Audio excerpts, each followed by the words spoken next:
Officers and firefighters in Rock County, Wisconsin, respond to a catastrophic multi-vehicle crash on the highway, resulting in a car being split completely in half by a snowplow. As a multi-hour casualty incident unfolds, officers need to find out what exactly happened and hope that everyone survives. Is your car's up there? We're right there. Okay. Are you able to sit in your car, stay warm? Yeah. Okay. Just have a seat in your car and I'll come talk to you in a minute, okay? Well, let's get them out. Fire and rescue are trying to get the man stuck underneath the vehicle out as quickly as possible. The crazy story of how the vehicle was split in half will soon be revealed by witnesses. What I gathered, this car, I believe, was headed northbound, plow was headed southbound, or vice versa, and cut out in front of the one car, got hit by that car, and then right in front of the plow, obviously severed in half. Gotcha. Okay. Okay. Once I get more deputies out here, I'll start figuring out the f***s up. Yeah. Sorry, I don't, obviously, my concern is him. Yeah, I got you, man. I'm going to have these people take a seat in their car. Is there airbags ejected or anything? Airbag deployment, yes. Okay, sounds good. Okay.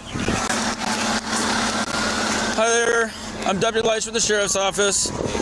You guys are in that vehicle? Yes. Okay. Just kind of based on everything's going on right now, would you guys like to just have a seat in my squad car so you can stay warm? Yeah. Okay. We'll walk you back towards mine here. So did you guys saw what happened and all that stuff originally, or? We didn't see anything until we hit it.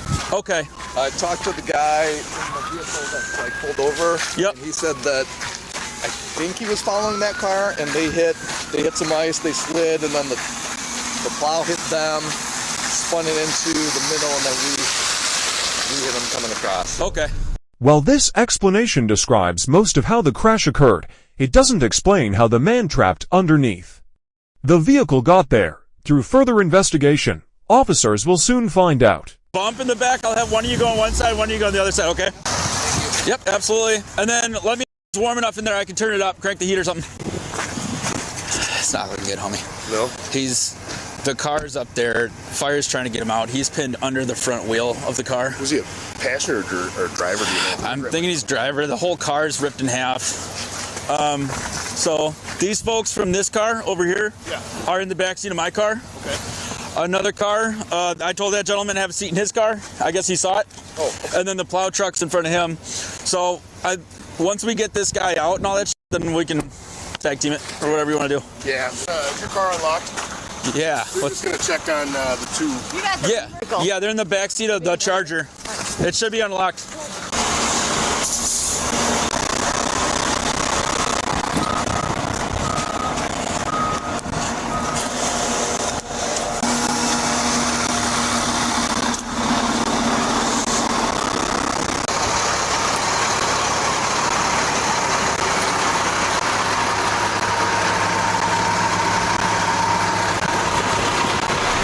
Firefighters are able to get the man stuck underneath the car out and need to get him to a hospital immediately. Firefighters. UW? Okay. He was northbound, both other vehicles were southbound. Okay. I'm going to do a walk through this other field, just make sure no other buddies laying out there. But let's just spread out like 25 feet apart and to go that way. All right, so let's take it north, because that's the other half of that car.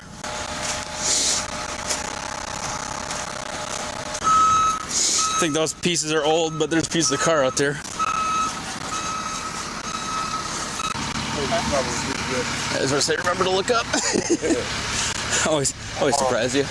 You want him taking crash report? We'll just start getting statements. Yeah. Okay.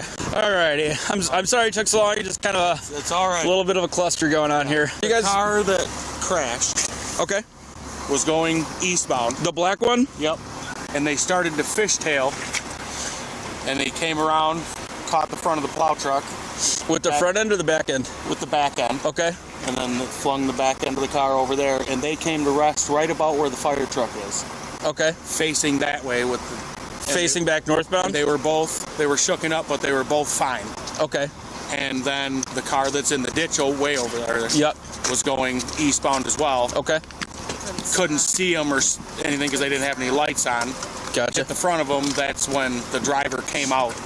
Okay. And I was able to throw the car in reverse as that car was flying back at us, because we were right behind. We've been behind the plow since Janesville doing 31 miles an hour. Yeah. And then, oh, the safest place normally is right by the plow. Yeah, though, that's right? what I said. As soon as we passed him in Janesville, it's like, well, we'll just stay behind him. Hopefully he goes all the way to Oregon. For sure. We're going. They just fishtailed right in front of the plow. They were fine until they got hit again and he came out. Gotcha. Okay. So what it sounds like happened is that black car was coming southbound around the corner, started to fishtail. The ass end clipped the front of the plow truck, spinning it around, and the back half like flew off. Right. It was in the middle of the road facing northbound. This car was still coming southbound. It didn't have any lights on it or anything like that, so they fucking clipped it. Did you figure out like what exactly happened, or did you get the whole story? I got the story from him. Okay. Dude was coming southbound. Yep. Lost it. He said it looked like his rear end came out. Yep. Caught the wing of the plow, and that's what ripped the vehicle apart. Yep. And then BMW came along, didn't see it, and just hit him. He was dead in the road. Yeah. And then it knocked him in. That's what I got out of the Honda too. But it sounds like the driver of the Ford was out of the vehicle when the vehicle got hit again. So that kind of explained him being probably under the tire. Okay.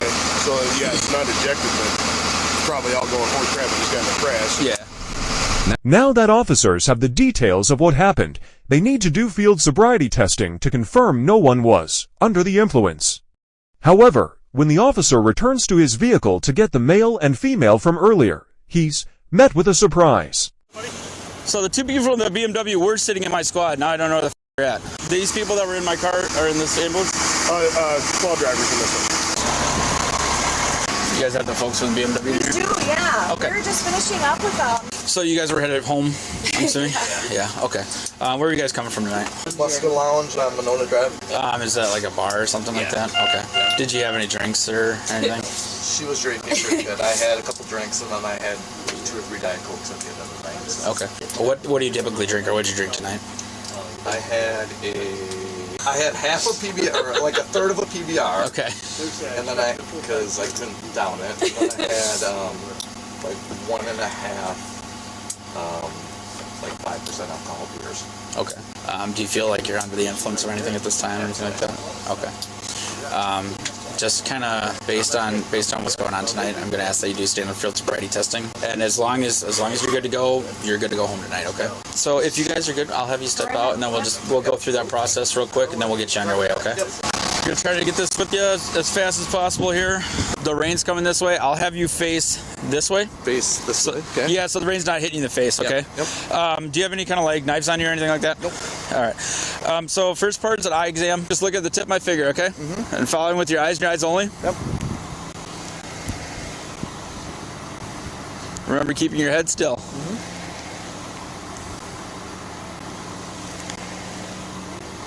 Okay. All right, so you can relax for a sec. Okay, so this next one's just a walking test, okay? Yep. Do you have anything going on with your ankles, knees, hips, injuries from the crash, or anything that would prohibit you from taking 9 steps heel to toe in a straight line? No. Okay. You're going to take 9 heel to toe steps in a straight line, and then 9 heel to toe steps on the way back, counting your steps out loud. So 9 forward, 9 back. Yep. All right, you may begin when you're ready. And I count them on as I go? Yep, count them, looking at the tips of your toes. Okay. 1, 2, 3, 4, 5, 6, 7, 8, 9. So the left again? Yep. 1, 2, 3, 4, 5, 6, 7, 8, 9. So the next one's going to be a balance test. Okay, so that's going to be raising 1 foot of your choosing for a duration of time. You're going to count 1001, 1002, 1003, and so on until you're told to stop. When Sergeant Shower tells you to begin, you may begin the test. Go ahead and begin. Okay. 1, 2, 3, 4, 5, 28, 29, 30. Stop. Okay. So the next portion I'm going to ask is a preliminary breath test. Yeah. Would you be willing to do that? Absolutely. Okay. Now this is going to be like blowing a balloon. What I want you to do is take a deep breath in and it's a strong, steady blow. Okay. You can go ahead. Hold it. Sure. Okay. All right. Deep breath in and go. Blow harder, harder, harder. Keep going, keep going, keep going, keep going, keep going. All right, you're good. It clicked. Perfect. All right, so you know the legal drink limit in the state of Wisconsin? 0.08. Correct. Do you believe you're above or below that? I believe I'm below. Okay. I believe you're below also. Can't see it. 0.012. Okay. So obviously, like you said, you had a couple drinks about a couple hours ago. Yeah. You're not going to be placed in custody for OWI or anything like that tonight. I just had to verify based on the crash for all of our information, okay? So, for better understanding of what happened, this car took a right turn onto the highway and began fishtailing due to icy road conditions. Then the plow that was passing hit the car, splitting it in half. The rear half went flying into the field, while the front half came to a stop in the road with the driver still inside unharmed. The driver then exited what was left of his vehicle, and at this point, due to low visibility, another vehicle containing the male, who was field sobriety tested, ran directly into it, throwing the front half as well as the driver into the field, trapping the driver underneath it. We were able to independently confirm that all involved parties survived, while it was confirmed that no one was under the influence while driving. Under Wisconsin law, drunk driving is a non-criminal offense for the first 3 times caught. The state has among the highest rates of drunk driving fatalities in the Midwest. Whether it's weather conditions or deciding to get an Uber, it's extremely important to drive responsibly.